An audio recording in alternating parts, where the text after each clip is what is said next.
The Coalition for the Homeless is focused on lasting solutions to homelessness. And so from our perspective, that means long-term, affordable, and supportive housing. We own and operate 23 residential properties, making up about 2,000 units of housing. Some of those are affordable. Well, all of them are affordable, but some of them are supportive. And then we're also a healthcare provider. And so we operate as a federally qualified health center, providing fully integrated healthcare. We do that through our clinic sites as well as through mobile units and street medicine teams. Essentially, what we believe is that housing is healthcare and that your healthcare is absolutely dependent on your housing status. And so we want to provide access to affordable housing and affordable healthcare so that people can be successful in the other areas of their life. So I'm the Chief Communications and Public Policy Officer. I oversee our education and advocacy team, which is a very small but mighty team of 6. And we do all of our advocacy work. So we do lobbying at the local, state, and federal level, government relations work. We do media engagement and public education efforts. So we have webinar series on issues related to homelessness. And all of this is critically important because if we're not managing the dialogue on homelessness, if we're not contributing to, combating negative perceptions that people have about homelessness, then we're not going to be able to achieve the goals of lasting solutions, right? Because it's a community effort, and we really need, the community to understand what we're trying to accomplish and why we're trying to solve homelessness for those that we can in the way that we can. One of the things that we do from an advocacy perspective is talk to, legislators at all those levels of government about making investments in affordable housing. One of the things that makes me so frustrated in this space is that sometimes we talk about homelessness in the absence of talking about housing policy.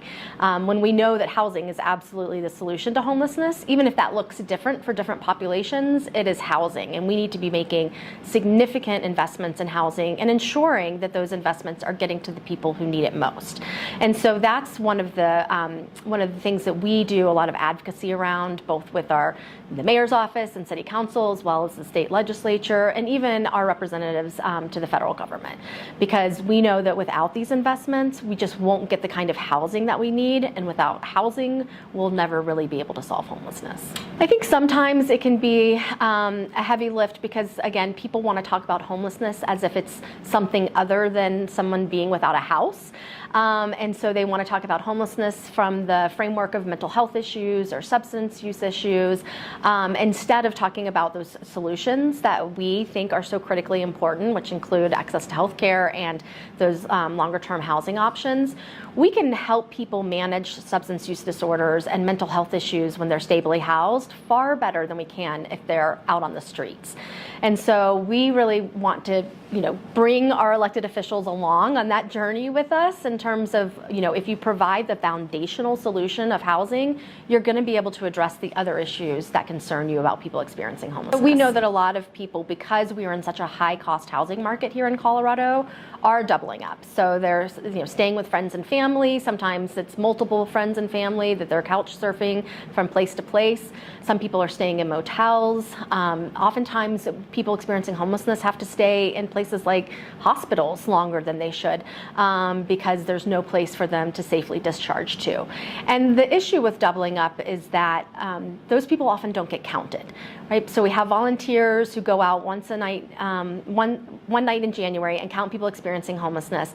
And if you're doubled up, you're not going to get counted. And if you're not getting counted, then you're not getting an accurate picture of what homelessness looks like in your community, which means you're not going to be able to come up with the right resources and interventions for that population. And so I think especially in a high-cost housing market like Colorado, we see people, sometimes 5 or 6 people living in a 1-bedroom apartment because they can't afford the rent in Colorado. And so it's incumbent upon us to understand that so that when we're talking about housing policy and how to make housing more accessible, available, and affordable to people, we're thinking about those folks that are forced to double up right now. And our mission is to provide that lasting solution, and so we're always working on potential housing options, whether that means we're building housing or we're helping people get vouchers or on wait lists specialists for housing, but what it also means is that we take a kind of innovative approach to how we pay for support in housing, because we know that supportive services are a really critical component to helping people stay housed after they've exited the cycle of homelessness. And so we did something in Denver several years ago called the Denver Social Impact Bond Program, and essentially we housed people who were experiencing homelessness and had frequent interactions with the criminal justice system. And by housing them, we saved the city of Denver money that they were spending on those individuals being in jail or having interactions with the police. We were able to take the money that we saved and reinvest it back into housing resources, or share it back with the philanthropic partners who put the money up for us to start this project. We've extended that now to a partnership with the federal government and our state and local governments to get cost savings to Medicaid and Medicare. So when people are stably housed and accessing regular services, they're not using the emergency room quite as much. And preventive care, ongoing care, is always less expensive to the system than emergency care is. And so by housing individuals and providing them with that like sustained, preventative, ongoing care, we're saving emergency care costs to Medicaid.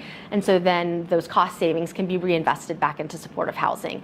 And it's been a highly successful program. We've demonstrated that by housing someone and providing them with supportive services, you spend half as much as you would on that individual if they were living outside, cycling through our emergency systems. And so it's good for the individuals, obviously. It's great for community because people are getting housed and you have a stronger community when people are housed. But it's also a better use of taxpayer resources. Sure. I was born and raised in Georgia, and then I moved to New Orleans. I spent 10 years there going to undergrad, getting a master's in public health and a law degree. Spent a short time in Ohio working for the Medicaid agency there, which is really where I started to realize that especially lower income households just didn't have access to healthcare in the way that they needed it. Medicaid at the time wasn't providing all of the services that it might be covering now, and people were really falling through the cracks. When I moved out to Colorado, I had a couple of other jobs, including working for Planned Parenthood of the Rocky Mountains for 8 years, where obviously I was working on reproductive justice issues and making sure, again, that lower income households had access to the reproductive health care that they needed. And that's really when we started to see a lot of attacks, at the federal level and through, government efforts to restrict access to health care. That was actually when the Affordable Care Act was passed, and we saw in Colorado especially an expansion of access to health care. So I've been in this healthcare space for a while. But 10 years ago, when I thought about this job at the Coalition for the Homeless, I knew nothing about housing policy. But it's such a natural companion to healthcare policy because it really does increase access to multiple opportunities by having stable housing and access to health care. So I've always considered myself to be a social justice advocate. I deeply care about creating community. And I think that it is absurd that we live in a country that is known to be one of the richest places in the world, and we're not providing the resources to people so that they can thrive and survive. And so it's my goal to continue to try to provide more access, to create more conversations about how we solve these what sometimes feel like intractable problems but aren't, and just making sure that everybody has the chance to thrive.